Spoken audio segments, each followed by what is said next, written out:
Vamos dando la bienvenida a todos, hermanos. Nos alegra mucho una vez más, lo decimos, tenerlos en esta noche compartiendo la escritura con nosotros. Así que, ¿por qué no oramos? Dios, te damos gracias en esta noche por darnos la oportunidad de estar juntos nuevamente. Gracias, Señor, porque tu fidelidad nunca termina. Porque tú eres un Dios de misericordia, así como vamos a estudiar hoy también. Porque hemos visto tu mano en medio de esta crisis que vivimos a nivel mundial, cuando las cosas aún parecen ponerse más difíciles, Señor, en medio de la tormenta, Padre, en medio de la dificultad, Señor, en medio de muchas veces la incertidumbre, Señor, en medio de nuestras inseguridades, tú estás. Tú eres un Dios que permanece fiel. Gracias te damos, Señor, por cada una de las personas y familias que se encuentran allí conectadas en esta noche. Bendíceles, Espíritu Santo. Háblanos, Padre, y permítenos, Señor, encontrar en tu palabra, Señor, así como ella misma dice, esa guía para nuestro caminar, esa agua, Señor, que viene a nuestro corazón, que muchas veces está seco, Señor, desierto, y lo llena, Padre. En el nombre de Jesús te damos gracias, Señor. No permitas, Señor, que nos enorgullezcamos, Señor, de nosotros mismos, Señor, de nuestra religiosidad, Padre, de nuestra posición, sino que demos solamente a ti la gloria, Señor, y que podamos exaltar tu nombre y solamente a ti dar el reconocimiento por siempre. Te damos gracias en el nombre de Jesús. Amén. Amén. Bueno, recordemos que estamos estudiando en este tiempo de Café en Familia la carta del apóstol Pablo a los Romanos. Hace 8 días terminamos la lectura del capítulo 1 y hoy vamos a dar inicio al capítulo 2 y hoy vamos a estar estudiando desde el versículo 1 hasta el versículo 16. Bueno, tenemos varias cosas interesantes en esta carta del apóstol Pablo a los Romanos. Esta es una carta que encontramos en el Nuevo Testamento, como ya lo hemos dicho hace algunas semanas. Es una carta muy interesante porque se llama, o bueno, los historiadores y comentaristas la han llamado la carta magna de la Biblia. Es una carta muy completa, es una carta que expone el Evangelio en su totalidad, trata un resumen muy completo de todo el Antiguo Testamento, de los 4 Evangelios. Tenemos, por ejemplo, en el capítulo 1, versículos 16 y 17, lo que también la historia llama la tesis del Evangelio o el fundamento de la Reforma, que fue en aquellos años, en el siglo XVI, cuando los reformadores se encontraron en estos versículos 16 y 17 del capítulo 1 que somos salvos o somos justificados únicamente por la fe. No hay obras que nosotros podamos hacer que nos den salvación o nos ayuden a recuperar nuestra relación con Dios. Solamente la fe en Jesucristo, en el Hijo de Dios. ¿Qué otra cosa tenemos interesante del libro de Romanos? Pues como ya hemos dicho, que fue escrito por el apóstol Pablo, que fue Febe, una compañera de misión, que era diaconisa o colaboradora en la iglesia de Cencreas en esa época, la que llevó la carta escrita por Pablo a los romanos. Recordemos que esta carta la escribe Pablo desde la ciudad de Corinto en el año 58 después de Cristo aproximadamente. Entonces eso lo tenemos como un resumen. Estuvimos estudiando el capítulo 1, vimos una primera parte de todo lo que trata este primer capítulo. Y hoy vamos a iniciar entonces nuestra lectura y estudio del capítulo 2 de la carta de Pablo a los Romanos. Bien, entonces si ya están ahí listos con su Biblia y con sus preguntas, vamos entonces a leer juntos. Romanos capítulo 2 del versículo 1 al versículo 16. Dice, por lo cual eres inexcusable, oh hombre, quien quiera que seas tú que juzgas, pues en lo que juzgas a otro, te condenas a ti mismo, porque tú que juzgas haces lo mismo. Mas sabemos que el juicio de Dios contra los que practican tales cosas es según verdad. Y piensas esto, oh hombre, tú que juzgas a los que tal hacen y haces lo mismo, que tú escaparás del juicio de Dios? ¿O menosprecias las riquezas de su benignidad, paciencia y longanimidad, ignorando que su benignidad te guía al arrepentimiento? Pero por tu dureza y por tu corazón no arrepentido, atesoras para ti mismo ira para el día de la ira y de la revelación del justo juicio de Dios, el cual pagará a cada uno conforme a sus obras. Vida eterna a los que perseverando en bien hacer buscan gloria y honra e inmortalidad. Pero ira y enojo a los que son contenciosos y no obedecen a la verdad, sino que obedecen a la injusticia. Tribulación y angustia sobre todo ser humano que hace lo malo, el judío primeramente y también el griego. Versículo 10. Pero gloria y honra y paz a todo el que hace lo bueno, al judío primeramente y también al griego. Porque no hay acepción de personas para con Dios, porque todos los que sin ley han pecado, sin ley también perecerán, y todos los que bajo la ley han pecado, por la ley serán juzgados. Porque no son los oidores de la ley los justos ante Dios, sino los hacedores de la ley serán justificados. Porque cuando los gentiles que no tienen ley hacen por naturaleza lo que es de la ley, estos, aunque no tengan ley, son ley para sí mismos, mostrando la obra de la ley escrita en sus corazones, dando testimonio su conciencia y acusándoles o defendiéndoles sus razonamientos en el día en que Dios juzgará por Jesucristo los secretos de los hombres conforme a mi evangelio. Amén. Amén. Vayamos entonces a las preguntas, si ya tienen listo ahí el documento para el día de hoy. Dijimos, en los versículos que leeremos hoy encontramos al apóstol Pablo exhortando a aquellos hombres que se enorgullecen de su religiosidad y de su aparente justicia, lo cual hace que juzguen a los demás y les hace creer que no serán juzgados por Dios. Reflexionemos en las siguientes preguntas. Pregunta número 1. ¿Cuál es el llamado de Dios para los creyentes respecto a juzgar a otros según los versículos del 1 al 5? Repasemos qué dicen los versículos del 1 al 5. Dice Romanos 2, del 1 al 5, por lo cual eres inexcusable, oh hombre, quien quiera que seas tú que juzgues, pues en lo que juzgas a otro te condenas a ti mismo, porque tú que juzgas haces lo mismo. Mas sabemos que el juicio de Dios contra los que practican tales cosas es según verdad. ¿Y piensas esto, oh hombre, tú que juzgas a los que tal hacen y haces lo mismo, que tú escaparás del juicio de Dios? ¿O menosprecias las riquezas de su benignidad, paciencia y longanimidad, ignorando que su benignidad te guía al arrepentimiento? Pero por tu dureza y por tu corazón no arrepentido, atesoras para ti mismo ira para el día de la ira y de la revelación del justo juicio de Dios. Así es, Pablo empieza este capítulo dirigiéndose a una persona específicamente, ¿no? Le dice, por lo cual eres inexcusable, oh hombre.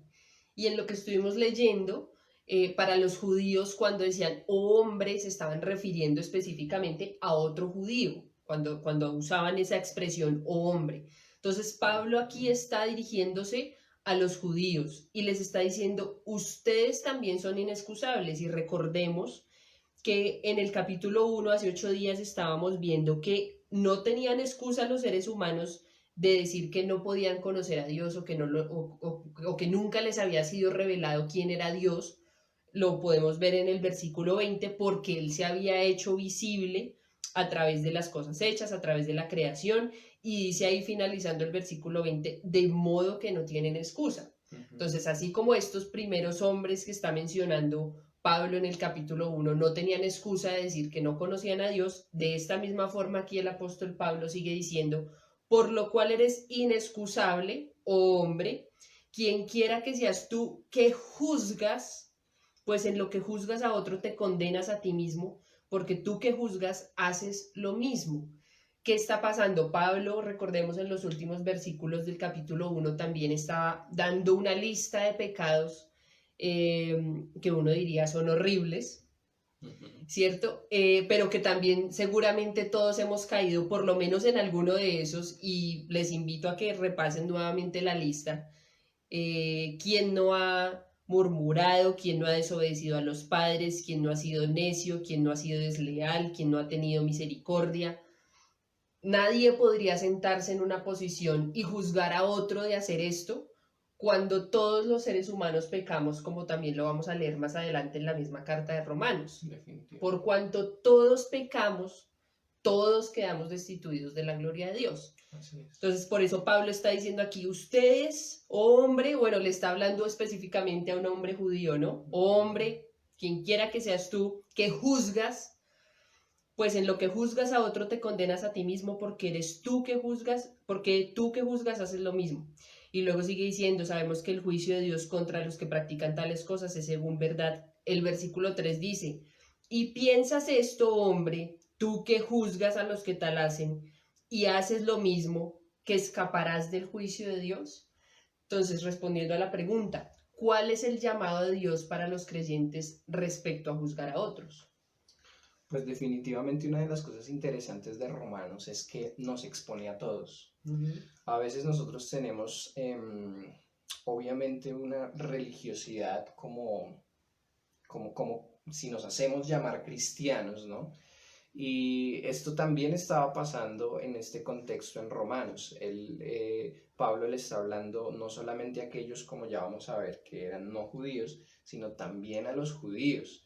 Y lo que está pasando aquí en el capítulo 2 es que estas personas judías, esta iglesia aquí en Roma, se estaban enorgulleciendo de ser judíos precisamente y estaban rechazando, estaban siendo despectivos y juzgando a los paganos en ese momento. Por eso Pablo les está diciendo, ustedes no tienen excusa, no se pueden escudar en que son judíos para rechazar y juzgar a las otras personas. Entonces, ¿por qué digo que nos pone o nos expone a todos más bien? Porque no solamente habla del juicio de Dios contra los gentiles, sino también el juicio de Dios contra, en ese momento, los judíos. Entonces, ¿cuál es el llamado de Dios para los creyentes respecto a juzgar? Pues definitivamente el llamado de Dios aquí en el capítulo 2 es que no debemos hacerlo. Porque el juicio o el juez justo más bien es el Señor, no nosotros. No podemos ponernos en una posición de juicio, no podemos juzgar a otros, porque lo que nos dice específicamente en el versículo 1 del capítulo 2 es que cuando estamos juzgando a otros nos estamos condenando a nosotros mismos. ¿Por qué? Porque hacemos lo mismo, somos iguales. Es decir, el ser cristianos o ser esos cristianos nominales que no queremos ser, es decir, cristianos que solamente son llamados cristianos, pero personas que no viven conforme a la palabra muchas veces, no nos hace mejores personas. El ser cristianos nominales no nos hace mejores personas. ¿Qué quiero decir con esto?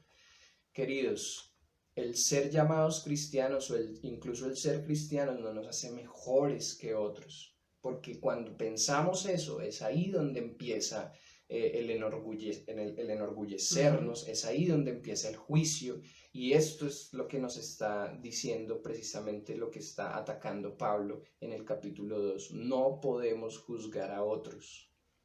Y yo creo que por el contrario, o sea, no juzguemos, por el contrario, examinémonos a nosotros mismos. Examinémonos a nosotros mismos. Miremos lo que dice el versículo 4.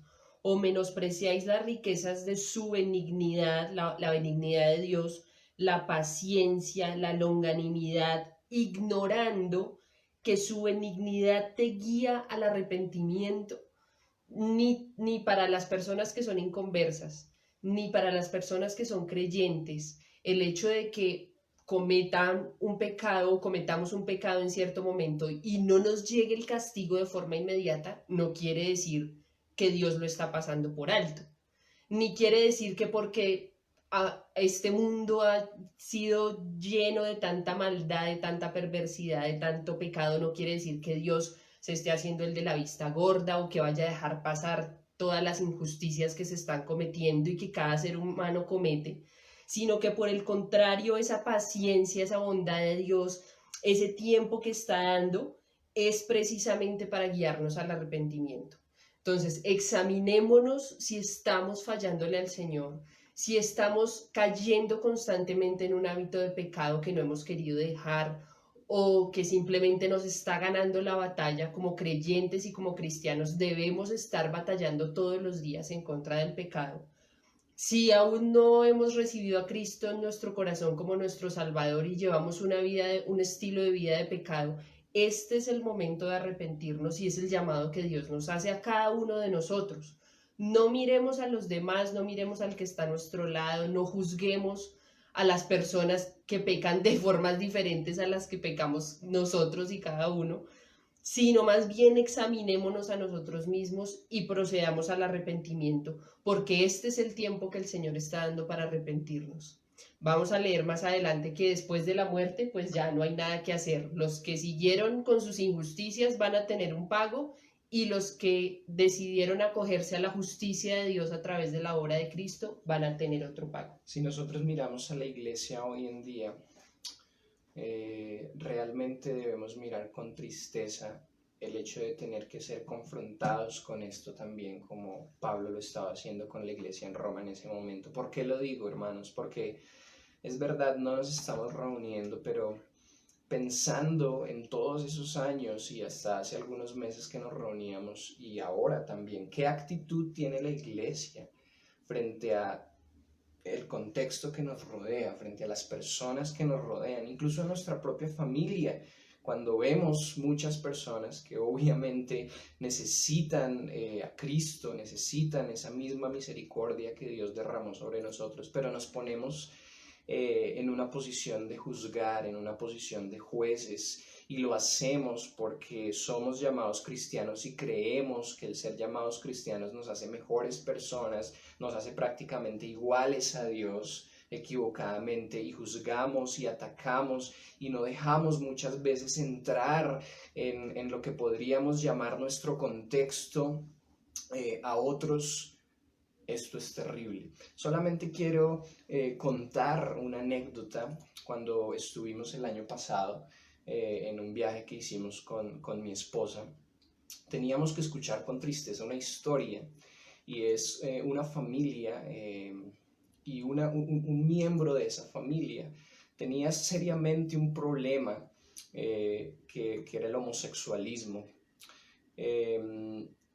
¿Qué fue lo que escuchamos específicamente? Esta es una familia cristiana, es una familia pastoral, y miembros de la comunidad, de la iglesia donde estas personas asistían, no permitían que esta persona que tenía el problema de homosexualismo compartiera con los pastores que estaban de visita en ese momento en casa.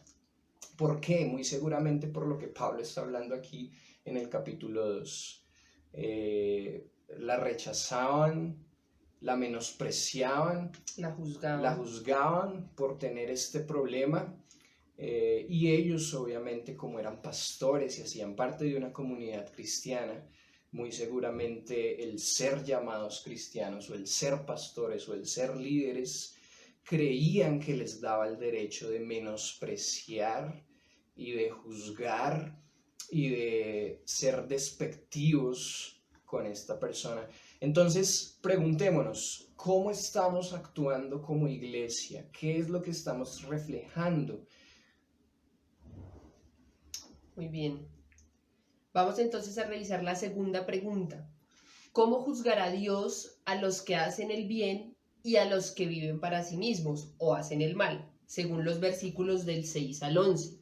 Entonces dicen los versículos del 6 al 11, el cual pagará, hablando del Señor, el cual pagará a cada uno conforme a sus obras, vida eterna a los que perseverando en bien hacer buscan gloria y honra e inmortalidad, pero ira y enojo a los que son contenciosos y no obedecen a la verdad, sino que obedecen a la injusticia.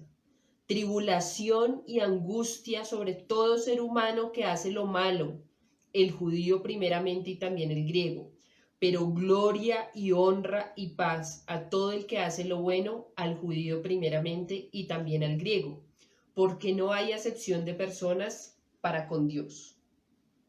¿Qué podemos leer en estos versículos? Lo que les decía hace un momento, hermanos. Cada uno es libre de tomar una decisión, estando en vida en esta tierra, de creer o no creer al Señor y a su palabra, a lo que Él ha establecido en su palabra. ¿Qué es lo que Él ha dicho en su palabra? Y es de lo que hemos venido hablando, el Evangelio. Todos los seres humanos somos pecadores.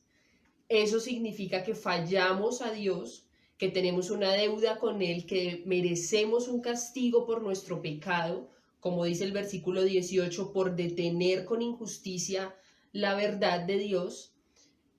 Y en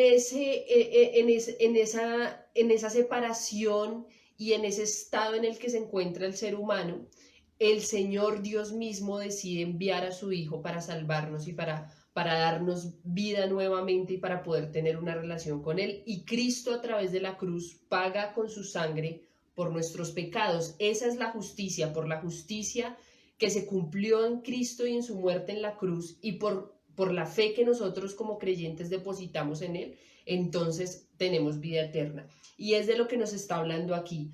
Unos morirán y al final tendrán vida eterna y gloria y honra e inmortalidad, como dice el versículo 7. Los que perseverando en bien hacer.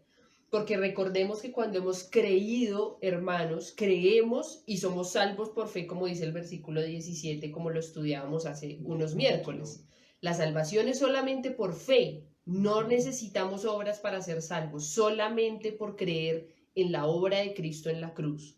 Pero en el momento en que yo creo en Jesús como mi Salvador, hay un arrepentimiento en mi corazón, porque miremos también lo que está diciendo el capítulo 2 en los versículos 4 y 5. No permitamos que haya dureza en nuestro corazón ni que no haya arrepentimiento, porque atesoraremos ira para nosotros mismos, sino por el contrario, la invitación es que haya un arrepentimiento de ese estilo de vida de pecado y que empecemos a reflejar que hemos creído a través de las buenas obras, a través de una vida transformada por el Espíritu Santo. Así es. Entonces, es lo que nos está diciendo estos versículos del 6 al 11. ¿Cómo va a juzgar a Dios a los que hacen el bien y a los que han creído? ¿Y cómo va a juzgar a Dios a los que viven para sí mismos? Recordemos algo que hemos visto también los domingos y es una frase que habíamos dicho en algunos de nuestros mensajes. No hago obras para ser salvo, sino hago obras porque soy salvo. Las buenas obras, las obras de las que habla la palabra de Dios como un fruto de nuestra salvación, de las cuales también Pablo habla en Efesios capítulo 2, precisamente son eso.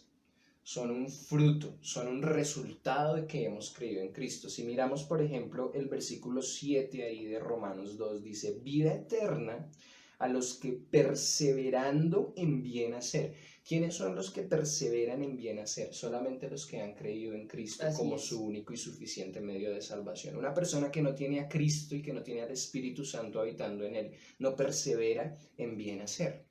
Entonces, estos versículos no nos están hablando de que somos salvos por obras, nos están hablando de que Dios juzgará a cada uno según su obra, pero también tomando el contexto general del libro y hablando también de Romanos 1, 16 y 17, donde dice que únicamente por la fe vivirá el justo. Pero esa fe, el confesar a Cristo como nuestro Salvador, y creer de corazón en Él, nos habla todo el contexto general de la Escritura, tiene un fruto. Entonces, ¿cuál es ese fruto? Pues son esas obras, ese perseverar en el bien, ese, como dice el versículo 7, buscan gloria, honra e inmortalidad. Así es, importante el versículo 11 que dice, porque no hay acepción de personas para con Dios. Y miremos que en los versículos anteriores está diciendo, tanto en el versículo 9 dice tribulación y angustia sobre todo ser humano que hace lo malo, al judío primeramente y también al griego. Y en el versículo 10 dice, pero gloria y honra y paz a todo el que hace lo bueno, al judío primeramente y también al griego. ¿Qué significa esa frase, al judío primeramente y también al griego? Y el hecho de que diga después en el 11 que Dios no hace acepción de personas. Significa que si tú has creído en Dios, seas judío o seas griego, o seas gentil, recordemos, para los judíos eran o los judíos o los gentiles que eran los no judíos, o sea, el resto del mundo. Entonces lo que está diciendo aquí, si haces el bien, si has creído y haces el bien siendo judío o siendo griego, vas a tener una recompensa buena. Pero si haces el mal, siendo judío o siendo griego, vas a tener una recompensa mala o una consecuencia mala o al final el resultado de lo que tú hayas escogido. Como dice aquí, tribulación, angustia, sobre todo ser humano que hace lo malo, ira y enojo para los que son contenciosos y no obedecen la verdad, o gloria y honra y paz a todo el que hace lo bueno. Pero aquí no hay diferencia. ¿Por qué hace esta claridad Pablo? Porque los judíos pensaban que por ser parte del pueblo escogido de Dios, entonces ya ellos tenían ganada la salvación. Y seguramente esa creencia fue heredada también o fue aún abrazada en los judíos cristianos ya, creyentes, los que creyeron en Jesús, pero decían, bueno, yo soy creyente en Jesús, pero igual sigo siendo judío y soy un poquito superior a los gentiles, porque tengo la ley, porque practico la ley, porque conozco la ley, según su punto de vista. Pero lo que Pablo nos está diciendo aquí es que si eras judío, pero tu corazón estaba lejos de Dios, pues al final la recompensa iba a ser mala. Si eras un judío, igual eras bueno, pues ibas a tener vida eterna. A eso Así se es. refiere con el versículo, en el versículo 11 cuando dice que no hay acepción de personas. Así es. Tercera pregunta, según el versículo 13, ¿quiénes serán justificados? Dice, porque no son los oidores de la ley los justos ante Dios, sino los hacedores de la ley serán justificados. Muy interesante ese versículo también, ¿no? Porque podríamos pensar que definitivamente necesitamos cumplir la ley para ser justificados, ¿no? Si lo leyéramos de una forma aislada, podríamos pensar que necesitamos cumplir la ley del Antiguo Testamento para ser justificados. Definitivamente no. Y este es uno de los versículos que nos muestra claramente que no podemos leer la Biblia o leer versículos de una forma aislada, sino todo el contexto. Ya dijimos y una vez más lo decimos, capítulo 1, versículos 16 y 17, mas el justo por la fe vivirá. Recordemos qué es la justificación. Pues básicamente lo que la Biblia nos expone que es la justificación es que cuando nosotros éramos culpables de haberle fallado a Dios en el huerto de Edén, Cristo muriendo en la cruz se puso entre el Padre y nosotros y fuimos declarados justos ante Dios después de haber pecado por la muerte de Cristo en la cruz.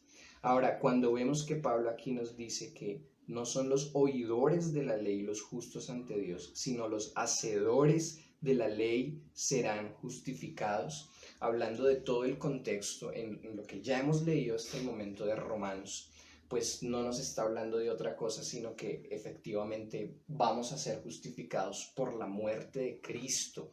Como decía alguna vez Russell Sproul, no son nuestras obras las que nos llevan al cielo. Si habláramos de obras que nos llevan al cielo, son las obras de Cristo, la muerte de Cristo en la cruz.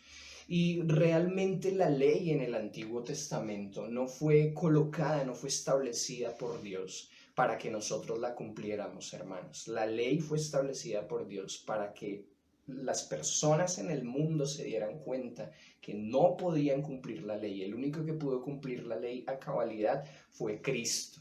Por eso necesitamos mirarlo a Él. Y definitivamente vamos a ser justificados por la obra de Cristo en la cruz. Así es. Miremos entonces ya la última pregunta y vayan pensando ahí en sus peticiones de oración. Recuerden que queremos al finalizar después del estudio orar por peticiones que tengan personales o familiares para que las vayan pensando y las puedan ir poniendo en un momento ahí en el Facebook. La última pregunta dice, ¿de qué forma todos los seres humanos somos confrontados por la ley de Dios aún sin escucharla? Y nos invita a comparar Romanos 1:20 con Romanos 2, 14 y 15. 2, 14 y 15 dice, porque cuando los gentiles que no tienen ley hacen por naturaleza lo que es de la ley, estos, aunque no tengan ley, son ley para sí mismos, mostrando la obra de la ley escrita en sus corazones, dando testimonio su conciencia y acusándoles o defendiéndoles sus razonamientos. Okay. Y dice entonces el 1:20, porque las cosas invisibles de Él, su eterno poder y deidad, se hacen claramente visibles desde la creación del mundo, siendo entendidas por medio de las cosas hechas, de modo que no tienen excusa. Hay algo muy interesante, y es que en Romanos 1:20 Pablo está haciendo un enfoque al exterior. Es decir, está hablando de la revelación general, de algo que definitivamente hemos hablado ya en algunas otras ocasiones. Dice que Dios se ha revelado, Dios nos ha hecho conocer a todos los seres humanos a través de las cosas hechas, lo invisible de Él, su eterno poder y su divinidad. Lo podemos entender desde nosotros que estamos en la ciudad hasta el indígena de la tribu más escondida en el lugar más remoto del mundo, entiende, porque la palabra de Dios nos dice que es así, que todas las cosas que le rodean, las montañas, los océanos, los animales, los árboles, tienen un diseño que tiene que haber sido hecho por un diseñador, que tiene que haber una mente inteligente. Dios ha revelado su poder a través de las cosas hechas. Eso es lo que llamamos la revelación general en teología, y esto es muy importante. Pero también el versículo 14 y 15 nos está diciendo aquí que hay un grupo de personas que son los no creyentes, que no tienen la ley, que no han escuchado, que no han estudiado, que no han reflexionado acerca de la ley. Y dice que hacen por naturaleza lo que es de la ley. Esto ocurre. Y esto es realmente interesante, ¿no? ¿Por qué lo harán? Dice, estos aunque no tengan ley, son ley para sí mismos, mostrando la obra de la ley escrita en sus corazones, dando testimonio en su conciencia y acusándoles o defendiéndoles sus razonamientos. Esto es muy interesante, ¿por qué? Porque lo que nos dice acá es que a todos los seres humanos, aun aquellos que no han escuchado la ley, y si lo traemos a nuestros días, aquellos que no han escuchado la palabra de Dios, Dios les ha dado y nos ha dado una conciencia. Y esa conciencia, queridos, nos confronta. ¿Nos confronta en qué? En poder saber lo que es bueno y lo que es malo. Entonces, no solamente vemos cómo Dios se reveló a través de todas las cosas que nos rodean, sino que también se revela a nosotros a través de algo que puso en nosotros y es nuestra propia conciencia. Y aquí lo que Pablo está diciendo es que Dios está revelando su ley a través de la conciencia que ha puesto en nosotros. Entonces, hablando de lo que Pablo dice en los capítulos 1 y 2, no tenemos excusa, y este es uno de los temas generales de estos primeros capítulos de Romanos, de ninguna manera. Dios se ha revelado a través de todas las cosas hechas, a través de nuestra propia conciencia. Muchas veces nos han preguntado, y esto ha sido discusión por siglos, si una persona muere sin haber escuchado la palabra de Dios, específicamente el libro, va al cielo o va al infierno, ¿cómo va a ser juzgado? Pues Pablo nos explica en Romanos, desde el capítulo 1 hasta el capítulo 2, que no tenemos excusa, como iniciamos en esta noche, somos inexcusables porque Dios se ha revelado, Dios se ha mostrado a nosotros.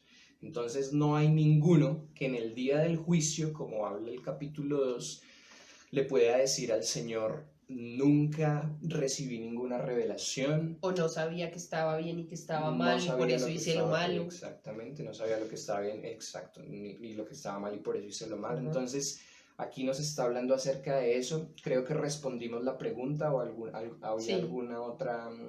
No, esa era.